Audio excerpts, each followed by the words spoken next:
Today's show is sponsored by Guild Mortgage Company. Their NMLS number is 3274 Equal Housing Lender. I have to say that. Sorry about that.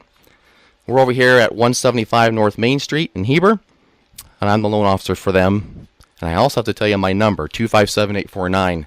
My parents told me growing up I was more than just a number, but now that I've grown up, I've realized I'm only just a number in many places. Oh, one more thing I have to say. The information contained in this training has been prepared and distributed for educational purposes only and do not necessarily reflect the opinions of Guild Mortgage Company. Okay, enough of that stuff. Today, we're talking about real estate. Investing in real estate, construction, all sorts of stuff. And I have brought along with me Tyler Farrell. Hey, Tyler. Hey, Tom. Thanks for having me on. Say it one more time. I didn't have the button right. Hey, Tom. Thanks for having me on. There you are. Tyler, tell us about yourself. Well, my name is Tyler Farrell. I was born and raised here in the Heber Valley. I'm a proud graduate of Wasatch High School. Again, like that's where we stop and have a great round of applause for that one, I believe. Yeah, I love it here. It's my home. It'll always be my home, no matter where I am. Like I said, I graduated from Wasatch High School. I took a 2-year break, and then I went to Brigham Young University, where I studied construction management and real estate. I've been in construction for 13, almost 14 years now. Tell me what kind of construction. What have you done? So, everywhere from custom homes. I started out as a framer. Well, I like to think my career started at Wasatch High in my woodworking class. I really liked that. First thing I built was a step stool, and ever since then, I just like creating things with my hands. You still have that step stool? I do. It's kind of crooked, but it's sturdy. It's great. No, I love that, and I love building furniture in my free time. But I started out as a framer, and I loved it. I loved building houses. I loved building homes. But I quickly realized, working in the winter, getting frostbite, that I probably don't want to be swinging a hammer my whole life. I see. So I decided to go to school. Wanted to get more into management, running a company. That was always my goal. Mm-hmm. So I went to Brigham Young. Loved it, graduated. I worked with a great, actually, engineering firm, Jackson Engineering out of Salt Lake. And we did a lot of civil projects, worked a lot of projects at Jordanelle Special Service District, a lot of pump stations, we did the water reclamation facility, sewer pump stations. I dabbled in that and remodels and custom homes. And then I decided, I was still single, and I kind of wanted to mix things up. So I went to California. Mm-hmm. Worked for a law firm for a little while. I kind of had this itch to go to law school. Mm-hmm. Through college. A professor of mine was encouraging me, and I'd always put it off. And I was like, maybe it's the time. The market was kind of down. Mm-hmm. Construction was hurting. Everyone remembers that. But I went to a law firm, to see if I enjoyed, the field of law. And I quickly realized I did not. Mm-hmm. I think I could have been a good attorney, but I definitely would not have loved it. Mm-hmm. So I then was employed by CW Driver, large construction company in California, one of the oldest. And we built a lot of municipal buildings. My main crowning achievement while I was working there was we built the Newport Beach City Hall, which is actually $150, $180 million project, depending on who you talk to. But now, you say it was the crowning jewel. How much did you enjoy it? Well, that's tough. Looking back, I'm really proud of it.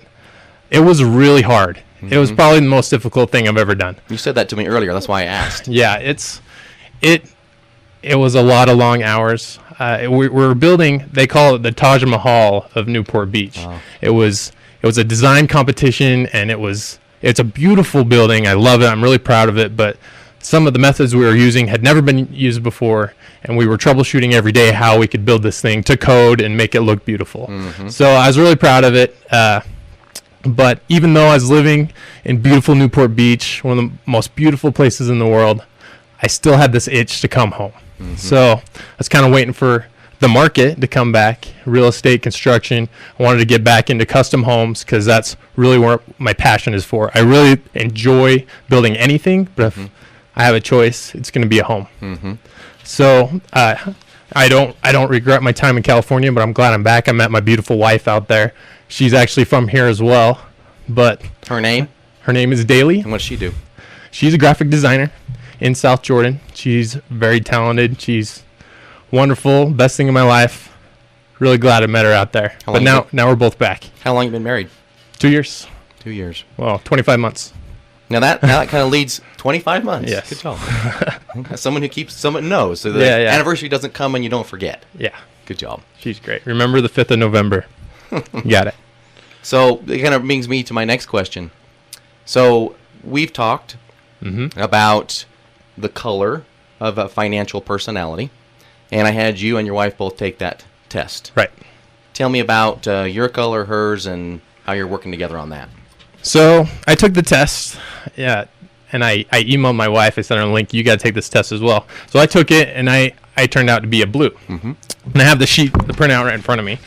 I guess that means my budget generally meets my needs, manage credit wisely, content with my income employment, content with my lifestyle, try to focus on future planning and my financial resources. The question I had the most, the struggle I had the most with was, how do you feel about investing? Are you risk? Risk, yes, Yeah. risk. And that was a tough one because I try to avoid risk.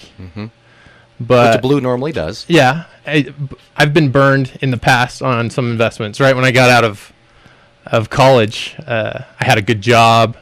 I was making some money. It came a little too easily. And I'm like, I'm going to diversify this. I'm going to branch out. I'm going to invest in this franchise. I'm going to do this company, this startup. And I lost a little bit of money. And I had what you coined as a tuition of life. The tuition of life. I learned some things, definitely. And it actually cost you, didn't it? Yes. The tuition of life is actually writing a check out for it. Yeah. But you learned something. It did. So I try to temper my risk, but I do take it because I came back here and I started my own company, my own construction company. And so turns out I'm a blue, and I was waiting for my wife to take it. She was at work. And I decided, I'll take it for her. Try to put my mind in Daly's mind. And I guessed that she would be a blue as well. We have very, very similar financial goals. And later she emailed me, yep, she's blue. So being similar, you're both, I'm just realizing I probably have explained last time on the show this color stuff, but there's some that may not when we're talking about. Right. So just real quick, let me just say what this is. So I've created a website that you can go to, Dollars and Sensibility.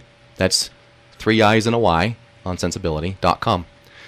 And on there is a financial personality test. And you actually you can get a color and a score. And the colors are green, blue, orange, and red. Green is you're just very much in control of your money. Blue is security is most important, and the stuff that you read off. Right. Orange is someone who goes real hot and heavy for a while and then kind of takes a break. Right, Sandy? She thumbs up. And then we have the red, which is an impulse buyer. And then we have a score that tells you between 20 and 100 how well your behavior is. So just a quick overview of what we're talking about. Now let me ask this. You have a blue that's in you and a blue that's in your wife. Correct. Do you think that's all positive? Or do you think that makes marriage better, easier? It might. I'm just curious. What do you think about having two blues in the house? I think we're great. I sometimes struggle with wanting to give her more, even though she doesn't ask for it. Like my main goal in life is for her to be happy. Not saying, maybe that came out wrong. Not saying she isn't happy, because my wife. She's lovely. She's sweet.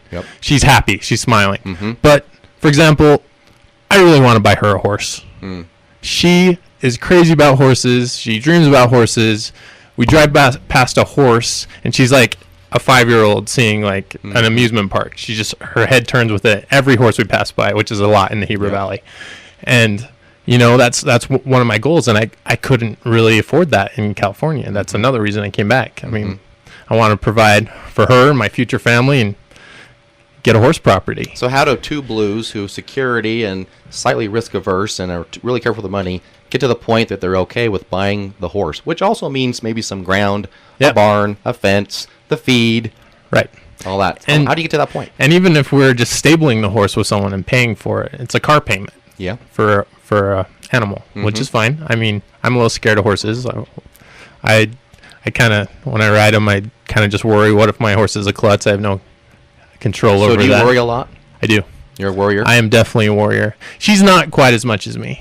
She's a softer blue than me. I don't know what that means. No, but there's definitely shades. There's definitely shades, for sure. yeah, I'm a royal blue. She's a baby blue. But yeah, I worry. I worry about money. I get anxious about it. But So how does somebody, I want to kind of go to this direction, how does somebody who is a royal blue, meaning security, mostly risk averse, decide to move back and start their own construction company, and maybe tell us a little bit about that whole process? well, it was always in the back of my mind. When in California, I got to go back. I want to build. This is my opportunity. I need to take it. You know, I can second guess myself all day long, but like, for example, looking at a house plan, I know building a house for a new homeowner, it's really difficult, and you have to pick this color, you have to pick what kind of tile, you have to pick your carpet, you have to pick out your floor plan. You could spend years looking at a floor plan and never find the perfect one. Yep. And I came back, my first project here was a spec house, which has been great. I've loved it. It's sold. We're under construction. Everything's going very well. I have wonderful owners. They're great. Yep. But I could have looked at that floor plan for another 6 months. And it's not a perfect floor plan. I'm really proud of it. It's a beautiful home. But sometimes you just got to pull the trigger. Yep. And we'll probably get into that more of that later with real estate investments. You know, when to buy a house, when to rent. But sometimes after you do your due diligence and you're not just jumping straight in, you got to pull the trigger. Yep. And that's what we did. And we're back. We're happy. Things have worked out.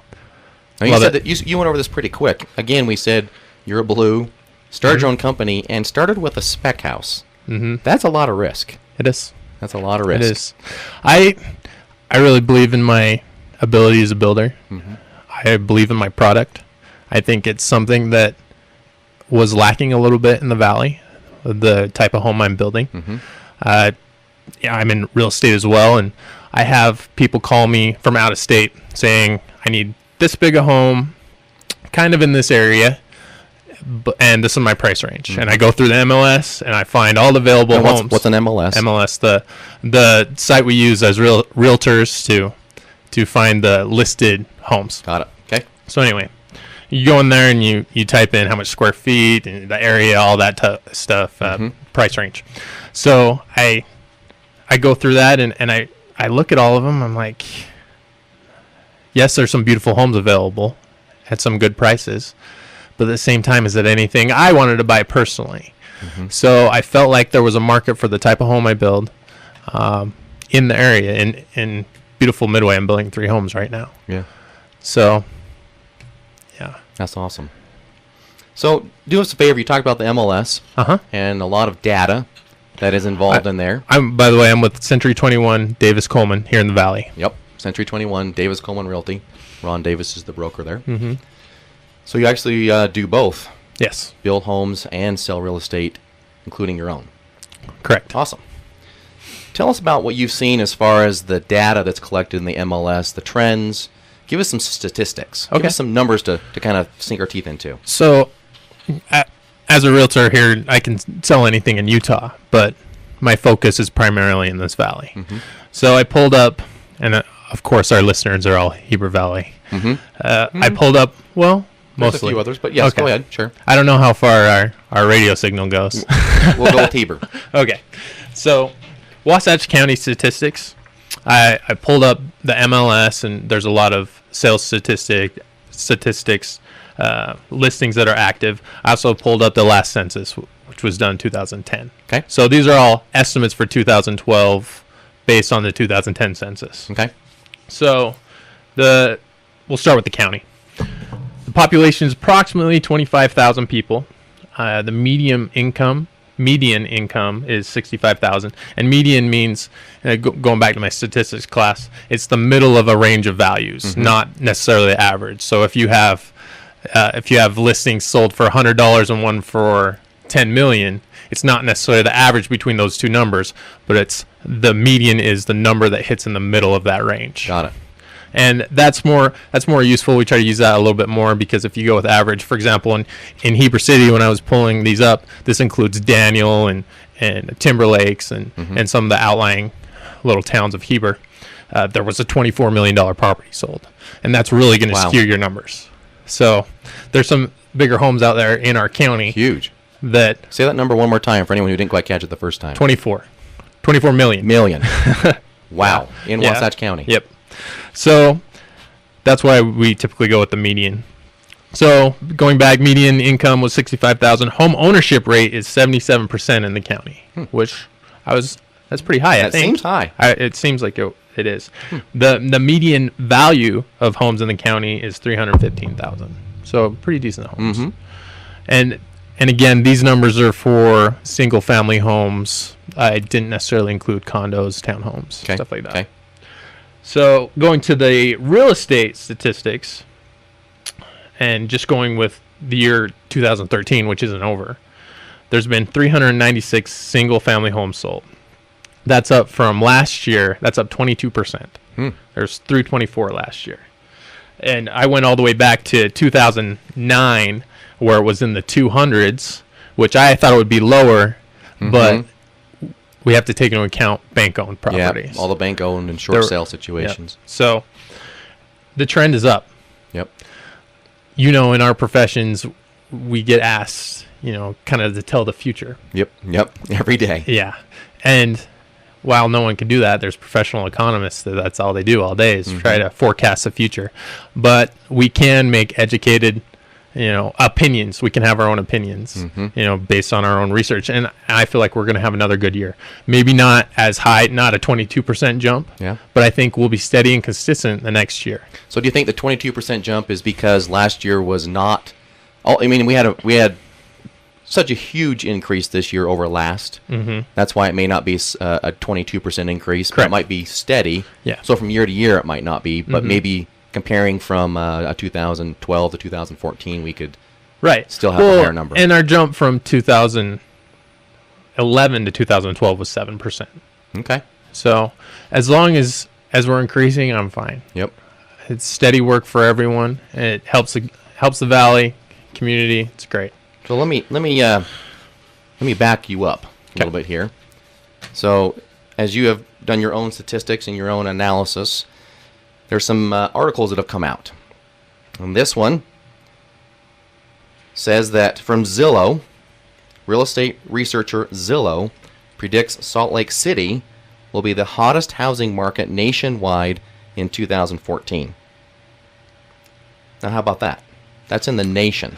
Right. The hottest housing market will be Salt Lake City. Yeah, I also read something earlier that Provo is one of the best towns in the country. It's like in the top 5 for employment and for new growth. So look at the statement from the article. I love the statement. Right.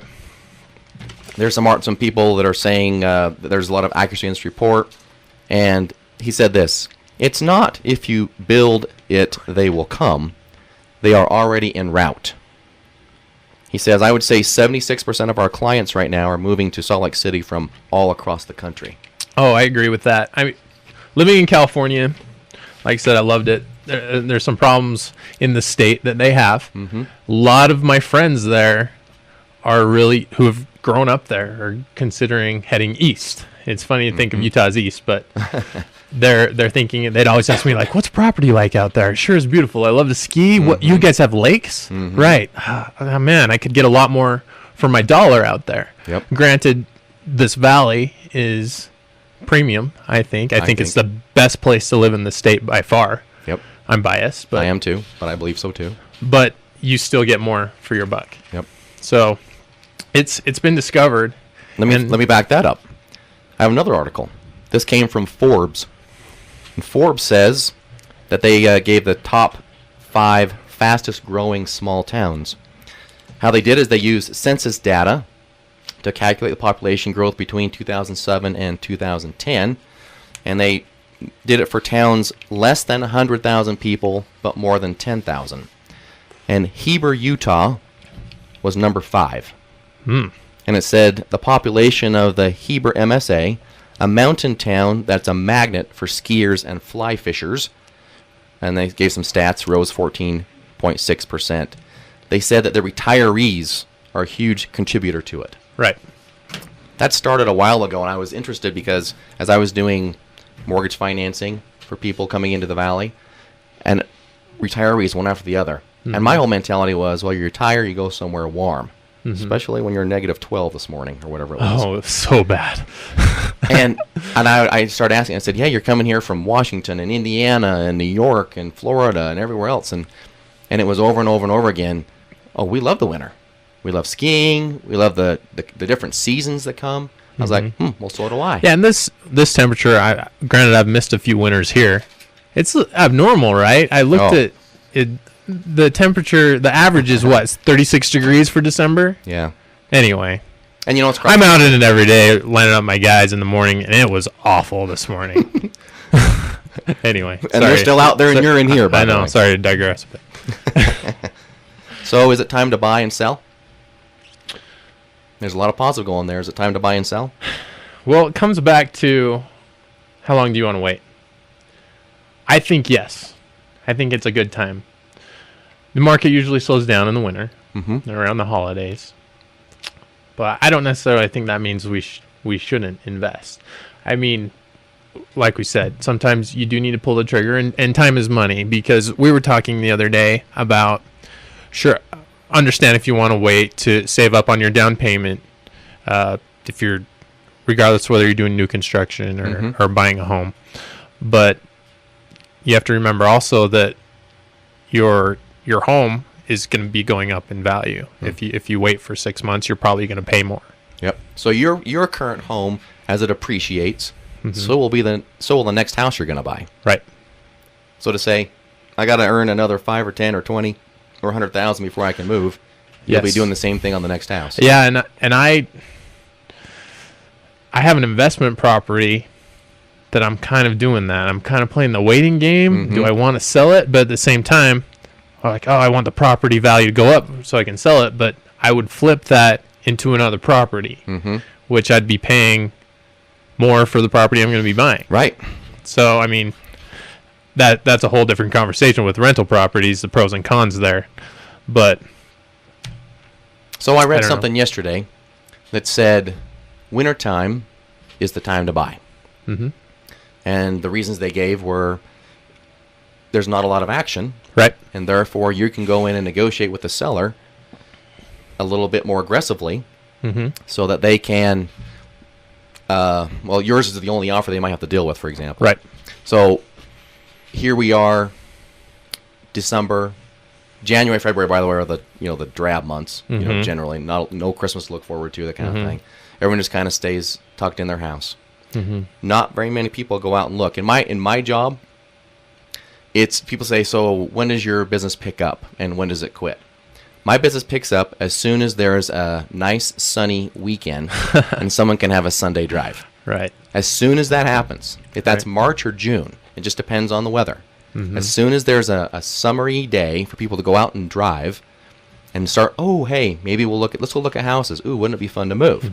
Then all of a sudden the phone starts ringing. Until then, it's just not quite as busy. Well, there's, I talk to people who don't want to buy in the winter because they don't want to be moving during Christmas. But at the same time, it's advantageous to the buyer because I have some spec home builders, some friends down in Utah Valley that won't listen to offers this time of year because they know they can get more in the spring. Yep.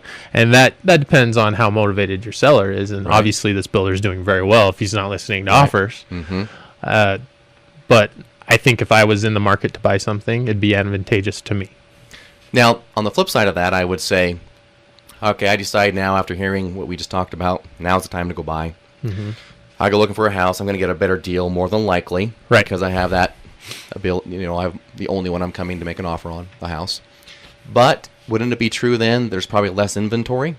Yes. Less houses to choose from? Yeah. If everything goes according to plan, talking about new construction, you're not in the middle of your building in the winter or finishing up.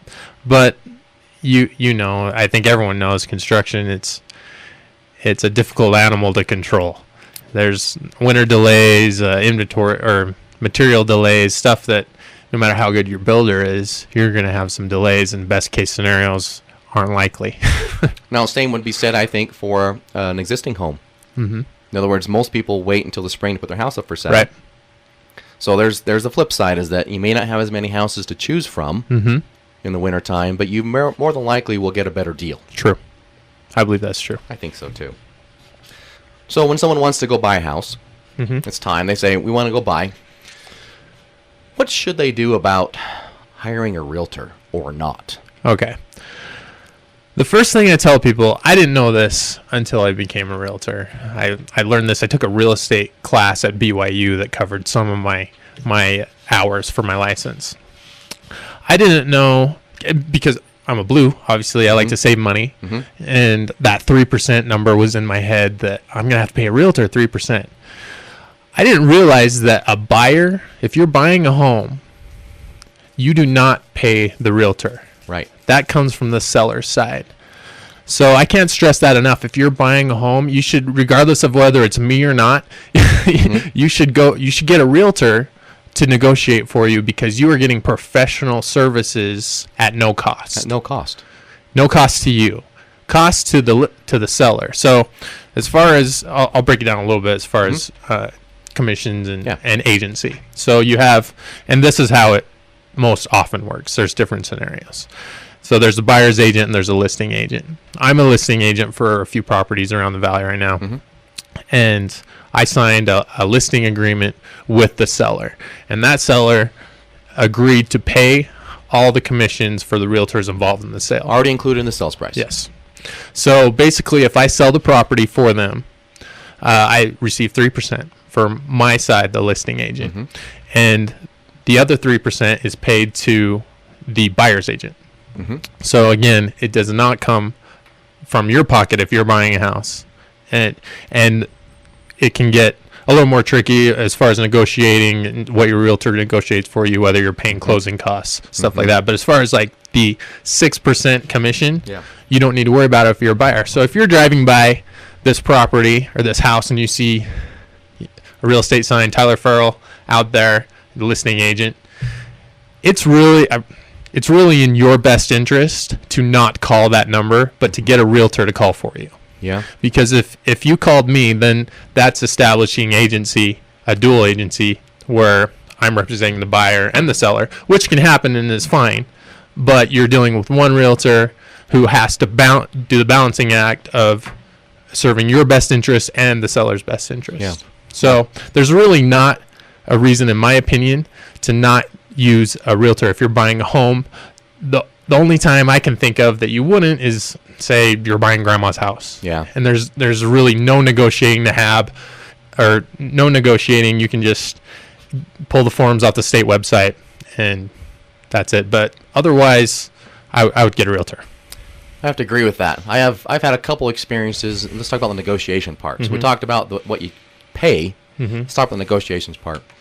I ask people, and they sit down, hey, I want to buy a house, and they, do you have a realtor? And they say no, and I kind of feel their personality out a little bit. And there's a couple people that I know can handle their own. They are negotiators. Right. They do it at work. They'll get every nickel and dime possible. Right. Negotiation-wise, they might be okay. Maybe they could even go get a realtor and say, hey, I'm not saying they should, but, there's some people that are just hardline on this stuff. Right. But most people I know, they say, well, what's the house? They want $219,000. So do I give them $219,000? What do I do? So how low can I go? I don't want to offend them. I don't want to lowball them. Right. And all of those comments and questions that go through people's minds, they're not sure how to handle a situation. Most people avoid confrontation. Yes. They avoid any sort of feelings like that, and so they generally don't give themselves a service. I should say give themselves a disservice when they don't have a third party negotiating for them. Yeah, and you have to take into account the emotional factor.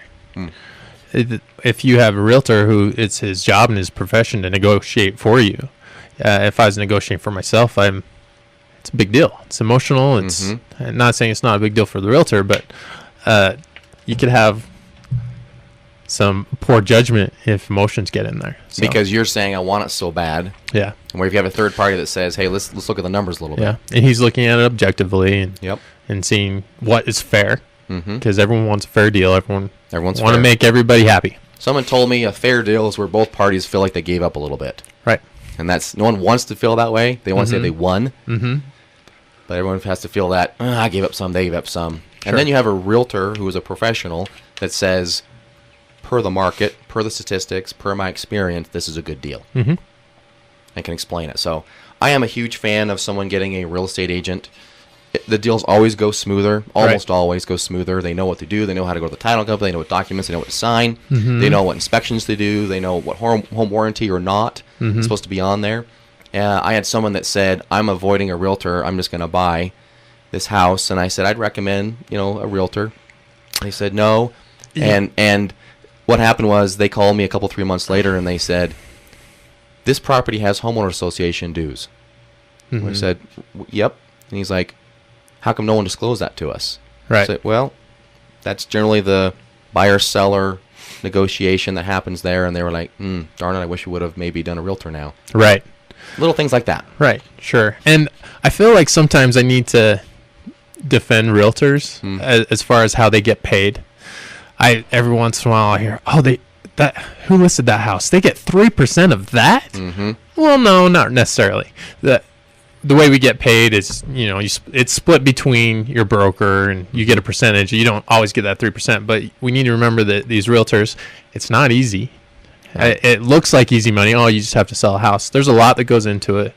Real estate can be very litigious. Mm-hmm. They're independent contractors, so they have all of their overhead, their advertising. They pay for the advertising in the newspaper and those kind of things. Correct. Right? So they're, signs aren't cheap. Okay, some are. Mine are. They spend because of your wife, right? Right. They spend some money up front to try and sell the house, and if they do or they don't, they can lose that money. And remember, if you list with a realtor, if he's your listing agent, he doesn't make any money unless he sells your house. Mm-hmm. And that's kind of a give and take, because sometimes realtors will have a good idea, or they should always have a good idea of where the market is and what to price your house at. But sometimes they lose that battle with the seller as far as, I want to sell it for this and you're going to list it for that. And sometimes it won't sell because it's too high, and that's not necessarily the realtor's fault. Yep. So, yeah, I think we work hard for our money. We don't get most realtors don't get a salary. Mm-hmm. It depends on your deal, but if we don't sell a house, we don't make any money. Yep.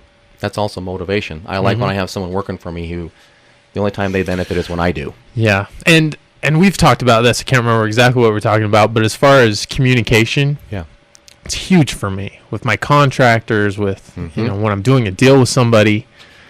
If they don't call me back after a couple times, that's a pattern. And I don't care how the end product ends up. If, everything ended up working out all right, there's the headache factor. Yep. If you don't call me back, I'm not going to use you on the next one. So if you have a realtor who is not returning your calls or your text messages, I would say within a day, fire him. Yep. Get someone else. That's my opinion. I have a first-time homebuyer speech that I give to all of my first-time homebuyer clients, and this is my speech. Because most of them are a little bit tentative about what they're going into. They're not sure, so they have to trust some people because this is all new. And the words we use and the acronyms we use are all Greek. So here's my speech. I say, I need you to understand one thing about this transaction. You are the boss. You're in charge, and you are hiring every one of us. I work for you. The realtor works for you, or a contractor works for you. I know sometimes we might be telling you what to do, but just be realizing that if you have a question, you ask it. I even say to the people who are buying a home, if you don't want to negotiate with the seller the way he wants to negotiate, don't. You're in the driver's seat. You're in the driver's seat. So to have that mentality that these people work for me, and if they're not cutting it, I'm going to fire them. Right. I believe that. Right. I believe that. It's maybe as important, maybe more important. So as you get a house under contract and then you go to get some financing, and if you talk to your loan officer and they won't call you back, or it takes a few days, or you don't know what's going on, you're confused, you're worried, Yeah. I'd fire them. And this isn't unique to our profession. Right. Communication is key in everything. It's key in a marriage. It's key in a friendship. But as far as construction and real estate, if we're not communicating, I kind of over communicate. I think my homeowners might get a little too many updates from me, but I think it's better that way than the other way around. I have daily contact with them, tell them what's going on. I call them, even if there's not a whole lot to tell them. I think that's very smart. key. So I went to the 7th grade career day a couple years ago here at the junior high. Right. And I was a little worried because what are you going to tell 7th graders about mortgage banking? You know, I amortize. Let's talk interest. And that, you know, it's kind of the glassy eye look. I was like, Well, I at the end of my little speech, this is what I gave them to back up what you're saying here. I said, guys, I have the secret. I have the secret of success where you're going to make a lot of money. Are you listening? I'm listening. Are you listening? Well, are you ready? And I tried to prime it, so they're like, okay, I finally got their attention. I said, I want you to write this down. No matter what you choose to do what you say you're going to do, when you say you're going to do it, and be nice about it. It's great advice. And they were like, oh, is that all? And I'm like, I promise. That really is somewhat unique in all industries. And the be nice about it part, because in my experience in construction, some people just don't respond to you being nice. That's true. That's true. But I tried that, and at the Newport job, I had some contractors that just weren't meeting their schedule, and that came down on me. And the owner would be like, why isn't this happening? And don't want to give them excuses. Oh, they won't listen to me, all that. And I tried to go hardball on people, but that's just not my personality. I just need to break it down and be like, you are who you are, and everyone's method is different. You just need to use what's best for you. Yep. And I just try to get them to empathize with my situation, how it's best for everyone if this goes smoothly. We don't want to get into problems and litigation. Just everyone be nice. Everyone be nice. I think it's time for just a small break. We're going to have a commercial. This is my first time breaking for a commercial. And be back in a few seconds. This ain't the first I've seen this dog and pony show. This ain't my first rodeo.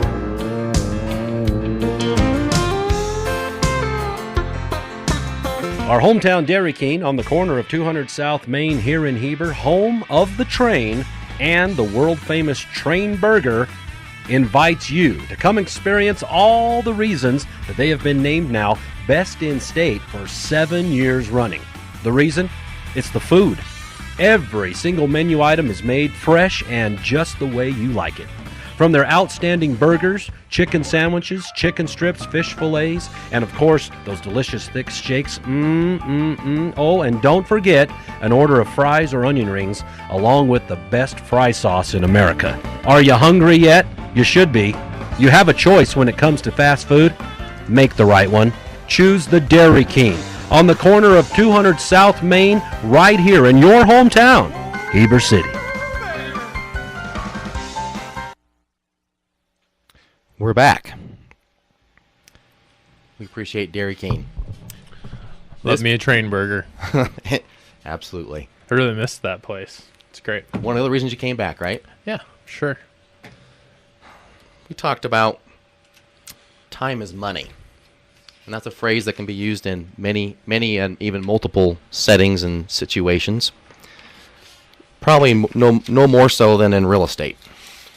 I want to talk about the real estate purchase contract. Okay. So once you find a property, you make an offer, and the last page of this, and let me just back up. The real estate purchase contract is one that isn't a secret. It isn't held in a locked safe at any real estate company. It's on utah.gov. Yep. Under real estate. Anyone can go grab it. Anyone can go grab it.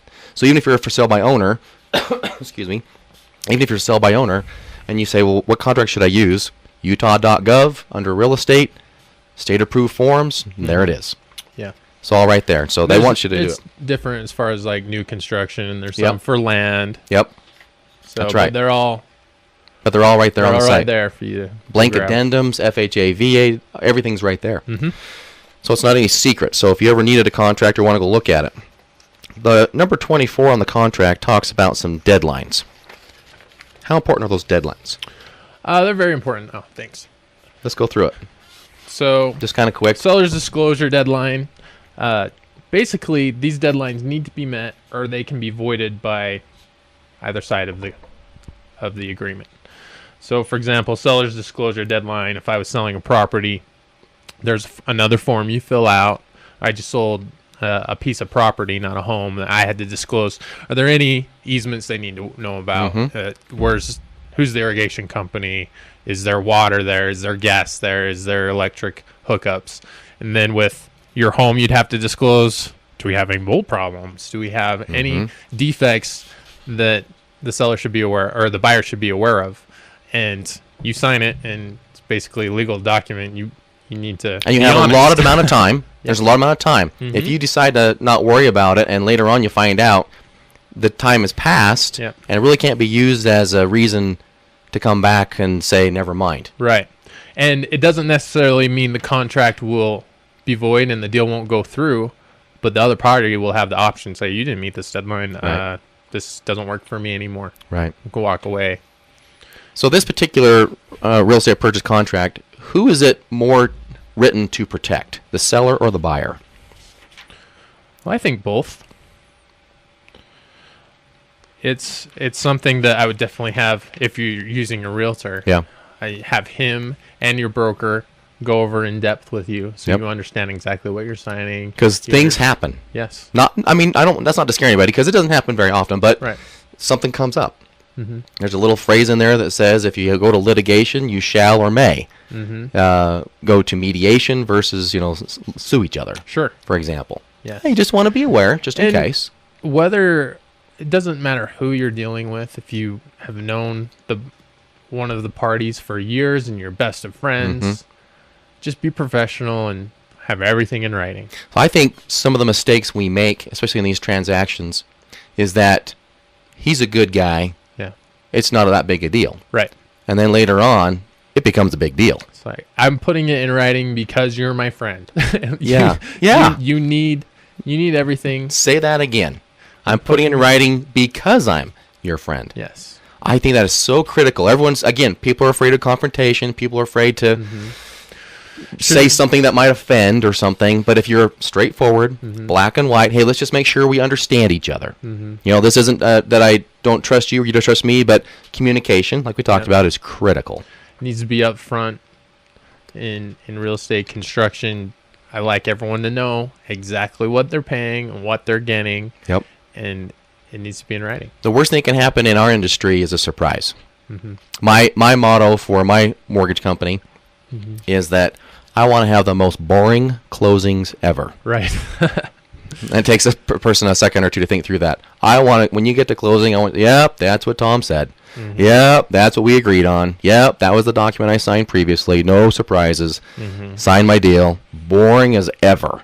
Yeah. I always apologize if any kids have to come along. If any surprises happen, I'd like them to be good surprises. Good surprises. For example, when I'm bidding out a house, and I get a new set of plans and I'm looking at tile prices, I would rather bid it a little bit high and give the owner the option for a discount at the end than bid it low to get the job and Yep. say, oh, by the way, this is another $5,000.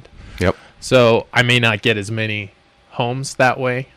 My numbers might be a little bit higher, Yeah. but they're realistic and I won't kill you with a change order. So I'll tell you a little story. So Tyler wasn't around, so I'm just going to talk about when a friend of mine built their home, and it was 8 or 9 years ago. Okay. House was built, done. They're in the house, paying their first mortgage payment, and a knock comes to the door. It's their contractor. The contractor, again, knocks on the door. They open it up. They say, hey, how you doing? Good. Hands them a check for $2,400 and says, your plumber charged you too much. That's awesome. That's rare. But I don't know that it's all that rare in this valley. My personal Right. opinion is there's some awesome, great, honest people out there. But that was a fun story for me to hear. Right. You know, after the deal's done, somehow he went back and figured that was not the right number, and he got it back. And that's the way to do it. And we receive most of our business from referrals, and that guy is probably getting referrals from that family. Yep. So that's awesome. Little extra Good effort. for him. Yep. That is just on, especially in real estate. We have to realize too that 99% of the people, when they are buying a home, building a home, selling a home, that's their biggest financial decision of their entire life. Mm-hmm. If it's a $50,000 something or $24 million whatever, it's gigantic to them. Mm-hmm. And if you and I say, you know, oh, it's just the next thing, next, quick, run through it, it isn't to them. No, and it's one thing that I enjoy about my profession. Sometimes I sit back and I think, I'm not a police officer, I'm not a fireman, I'm not a doctor.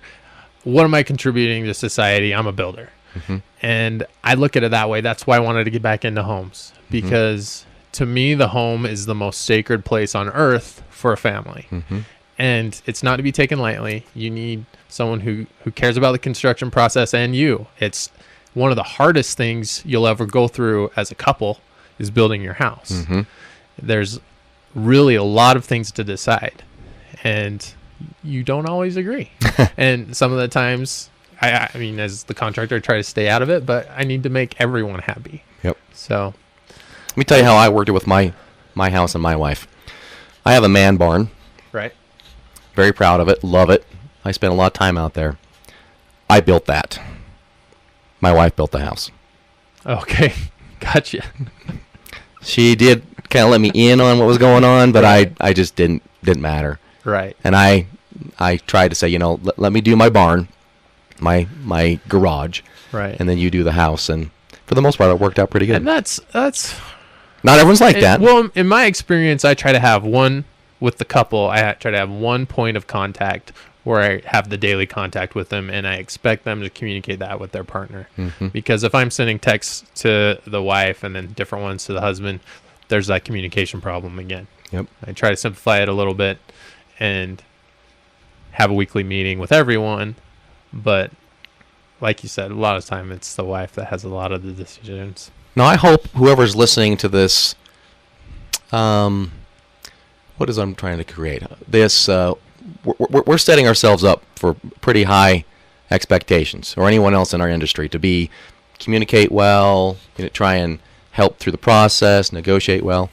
But I will say this honestly: if you feel like you're not getting that, fire them. Right. I hope that you're listening to this that you find that these are the expectations and should be the expectations in the biggest financial decision of any person's life. Mm-hmm. And I hope that you and me can live up to that. All right. Right. I think there's something that comes with that too, Tom, though. What's that? They should expect that, but at the same time, they also need to trust us. Mm-hmm.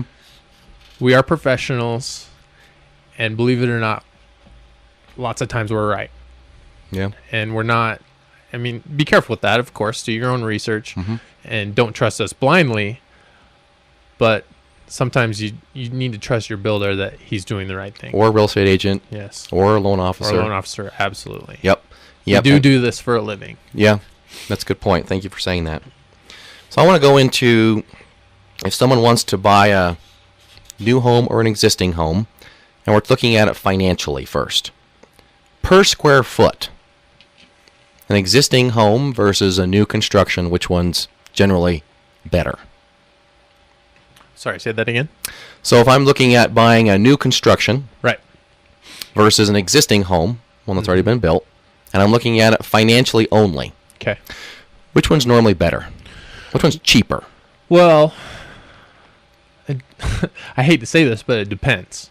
Okay. Because I was looking at some listings in the Heber Valley for a 1,500 square foot home that priced out at $170 a square foot. Mm-hmm. I can build a very, very nice home for $120. Mm-hmm.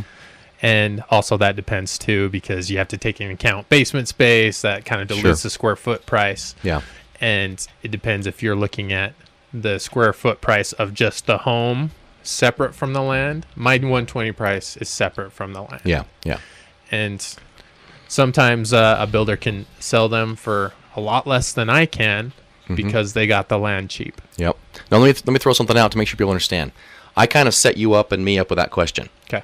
When you say which one's cheaper on a per square foot, it is interesting for me to hear how many variations, just like you said, are calculations of per square foot. Lots of times you're going to have per square foot, which includes the basement. Right. Sometimes it includes even the garage. Sometimes it includes the house and the land. Right. The way a mortgage banker looks at it, the way we analyze a home, is per square foot of gross living area, Right. which is above grade. Okay. So it does not include the basement. Okay. Even if it's finished? Well, and then that's a separate category. Okay. And then it's a separate category where, because it's worth less, at least on an appraisal and Well, that analysis. It's not as expensive to build. It's not expensive That's to why build. it dilutes the price. So when you're out there shopping, this one's cheaper than this one. I've seen so many people not get the math right because they're comparing one square footage valuation to a different one. This one, in fact, yesterday I was talking and the agent said, wait a minute, this MLS square footage includes the garage. And that's the only information an appraiser or anyone else is going to have off of that form is it's 4,500 square feet with the garage, where the house that we're comparing was 4,000 square feet without the garage. But it didn't actually decipher that on the page. I've even seen some that include attic space. Who's living in the attic? Why are Right. you counting that? Right. Right. So make sure it's apples to apples. And if you want to do it according to the way your mortgage does it, it's gross living area, which is above grade. Now, there's always something. Some people say, what about walkout basements? Or sunlight basements, those kind of things. And again, there's a little more value given to it, but they still first do GLA, gross living area, above grade, and then secondarily they do the basement. Okay. But that's not how everyone does it. Just make sure you know how did you calculate that square footage. Yes, they need to be comparing. So if someone can buy a home that's a foreclosure, is that always a better deal? No. I hate to say it, but it depends. Yep. You have to look. What's a good deal for someone might not be a good deal for someone else. Yep. When we talk about location being huge, you can get a much bigger house in Heber than you can in Midway, just in our little valley. The prices in Midway, for whatever reason, are increased. You have to find out what's important to you, what's important to your wife. Is it more important for you to be in the 84049 location? Is it more important for you to have 5,000 square feet as opposed to 3,000? Do you need a horse on the property? Can you have chickens there? Yep. I know that kind of went away from your foreclosure question, but I'd have to see the property, to be honest. See the property. Here's another factor. I've been in situations, I should not say I've been the lender waiting for the transaction on a foreclosure. Now, everyone in their mind says, I'm going to buy a foreclosure or short sale. It's always a better deal. And that's true, I'd say, most of the time. Right. But here's another situation. So the house, it was $150,000. And it was listed at that price by the bank. Pure foreclosure. I said, great. Well, unfortunately, because it was a lower priced home, a lot of people were bidding, and they left the bids open for over the weekend. Okay. So it became a bidding war. So there was 4+ offers that I was told anyway. Excuse me. And when it was all done, the house was like 178. Okay. Listed at 150. But because it was still a good deal, but it got into a bidding war. And that's kind of how the banks work a lot of times is if they have multiple offers, they'll wait. Right. And Well, they they want to should. get as much as they can out of it. It's But just be understandable. careful. Just because it's a foreclosure, just because it's a short sale, just because someone says it's a good deal, do your math, do And your those can homework. often be a greater headache and take longer for you to get into your house. Well, if you want to talk about short sales, we always call short sales long sales. As far as the headache factor, yeah, if you can avoid all of that, it'll be better. Right. I also tell people when you do a foreclosure, when you go into this, make sure you realize that it won't make sense. It might not be fair. The timelines they give you won't be right. They're like, well, why would they? And people say, how come they? And I'm like, nope. In fact, I'll give you a quick story. So I had an agent that was aggressive. I worked with an agent. I didn't have one, excuse me. I worked with an agent that was aggressive. And they knew this house was going into foreclosure. They knew it because they knew the owners. So we were able to get a hold of the attorneys who were in charge of it, and then from there they got a hold of the third party who was taking care of it and said, we'd like to buy this house before you have to go through your whole process. We'll give you 100, I don't remember what it was. Let's call it 150 again. We'll give you 150,000. Well, they said, well, we're not authorized yet. Well, look, standing offer right now, so you don't have to go there, save you headaches, save you some time. She didn't get any phone calls back. Calls again. No, nothing back. Well, it goes through the process. And months later, after they foreclose, which means they have to hire attorneys, which means they have to wait and have the interest accrue on the loan that never got paid, and then go list it with a real estate agent. They listed it at 130. Mm-hmm. And my borrower got it for 120. Okay. That's a positive story for the borrower, but isn't that stupid? Mm-hmm. Isn't that stupid? I have another short sale story. So they made an offer on a short sale at 320. Well, they weren't ready yet. The bank wasn't ready yet. So it just sat on someone's desk. After so much time goes by, they go ahead and do another offer at 300. Same thing. Sits on someone's desk, they wait. Month or two, whatever. 280. Finally, after, it was, I think, 16 months. Okay, short sales can be long sales. They finally came back after the negotiations went through it, and they came back to him and said, we'll take 240. Okay. Stupid, huh? Yeah. So, again, both of those are positives, except that it took almost a year and a half. Right. But the bank process, the foreclosure process doesn't make sense. And sometimes it'll be the opposite. Sometimes they'll come back and it'll just be more. Mm-hmm. They're like, wait a minute, you said you do this, and they changed it. Right. So just be careful on those kind of things. It's hard to feel like you're in the driver's seat with those. I want to talk about creative financing. Now, when I brought this up to Tyler earlier, he said, that's kind of your thing. But I'm still going to ask him a few questions with it. Okay, go ahead. My wife's the creative one. Rent to own, seller financing, the deed transfer, and the seller seconds. Okay. Those are the things I want to talk about. So rent to own. Can you think of a situation that a rent to own would work? Why would someone want to do a rent to own? I don't know. That's kind of my answer most of the time, too. People, I think, are worried that the process... I've heard negative things about it. Whether that's all true, I don't know. Rent to own is one of those that I've seen is most people just want to get in the house quick. Right.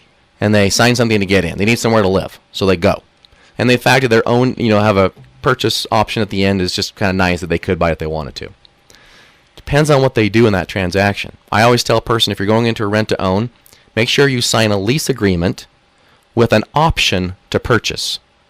If you sign an actual purchase contract, put earnest money down, and commit to it, then you're contractually obligated. Right.